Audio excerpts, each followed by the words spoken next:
So here's my Pacific Rim review, and this is my reaction after watching it in IMAX 3D.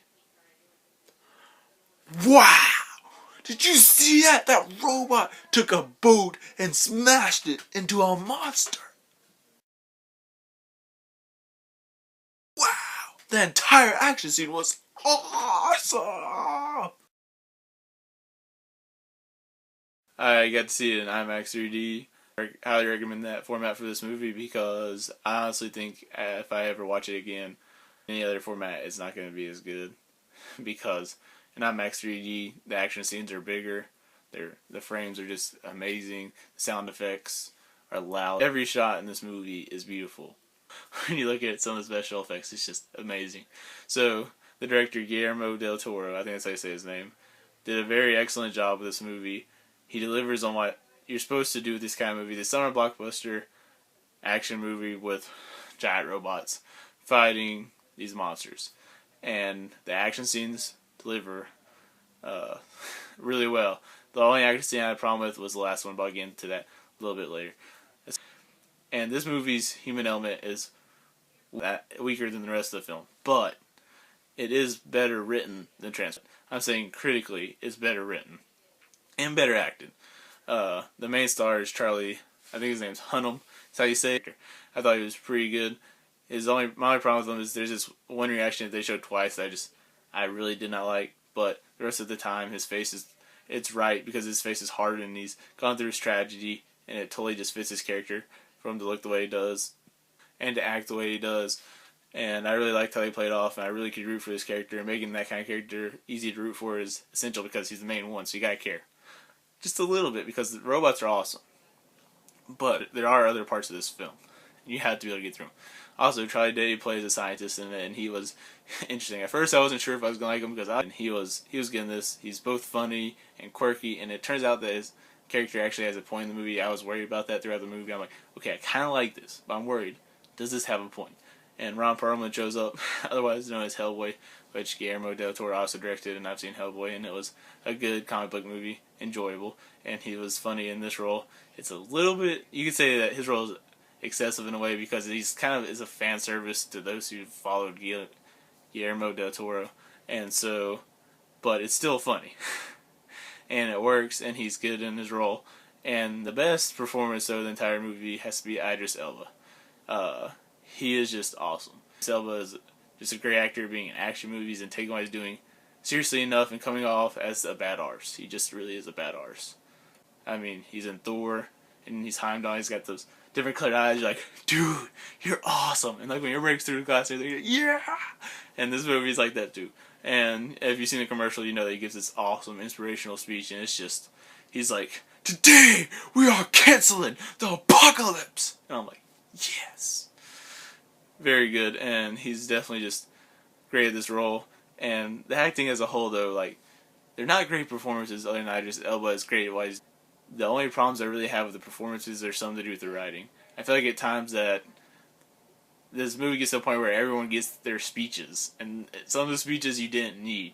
Like, I like Idris Elba's speech, and I like most of them, except for this one between a father and a son. It's a father-son issue that they bring up, and it's not even a huge part of the movie, but they bring it up, and I mean, it does play a part, but it's like, it seemed really cheesy to me because it's like, okay, they have their moment, and then the father's like, that's my son you got there, that's my son, and it seems excessive and cheesy at that point.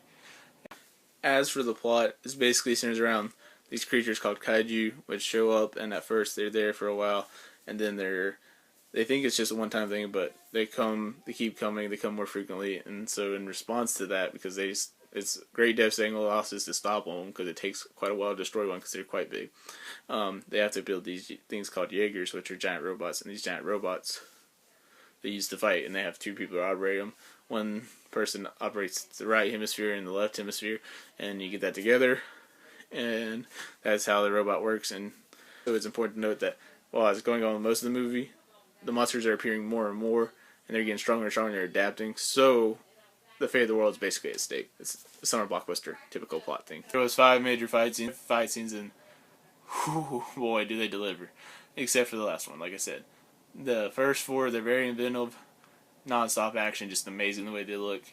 And even the last one is a good fight scene. It's just that there's certain elements of the last fight scene which strongly parallel another summer blockbuster that this movie kind of pays homage to, because this is like the 90s summer blockbusters where it's about being fun. There is a sense of, it matters, they have to save the world. But there's so much undeniable fun to it. And there's just, it's a treat to experience that, really. You just have to keep in mind that it's meant to be fun. It's not meant to be deep and meaningful. It's just meant to be fun.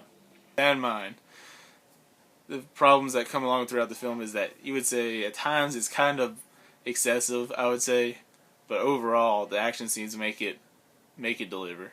I felt like, like I said, the last fight scene's clunky, and the ending is very, I would say, typical, but I do like that they cut it off at this one place, which they could have gone longer and it would have been even more cliche, but they just cut off there, and it was an okay ending. They had a good little line about it, and it was over, and I was like, okay, that was good. It's a very solid monster movie. It's a lot of fun. It's got great action sequences, but as I said, it has those problems, and it also has a few other problems.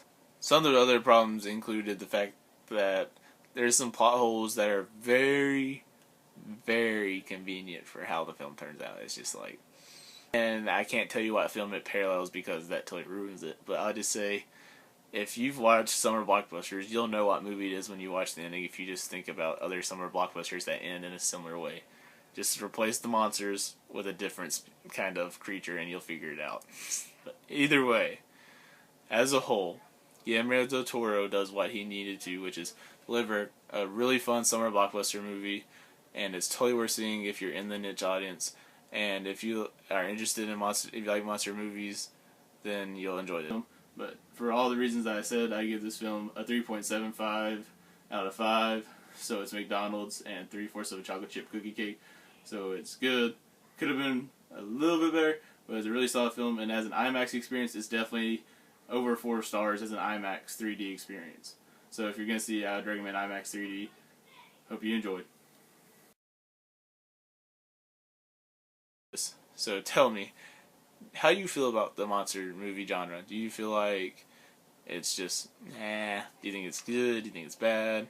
I think that it's kind of suffered a lot, and Pacific Rim made me realize that, because Pacific Rim was so much better than a lot of other ones that they've done, that even though it's not a great film, I had to say it's a lot better than the other ones that I've seen in quite a while.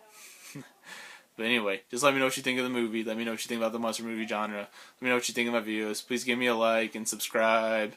And just feel free to leave comments, and you can even tell me what movies do you like me to review next. I'm going to review A Good Day to Die Hard soon, and just let me know what you want me to review, and I'll try and watch it as long as it's, please be reasonable though. Don't make me watch something just that's going to make me suffer like Batman and Robin, but other than that, let me know. Thanks guys.